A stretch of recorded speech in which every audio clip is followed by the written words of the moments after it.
मुअज़्ज़ज़ शायकीन सच्चा पैगाम। अस्सलाम अलैकुम। आज की हफ्तावारी मुख्तसर मुलाकात में एक अहम हदीस सुनाना मुनासिब मालूम हुआ। मुलाहज़ा फरमाएं।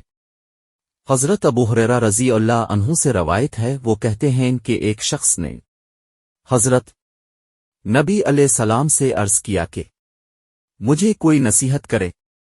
आपने फरमाया, गुस्सा न क्या करो।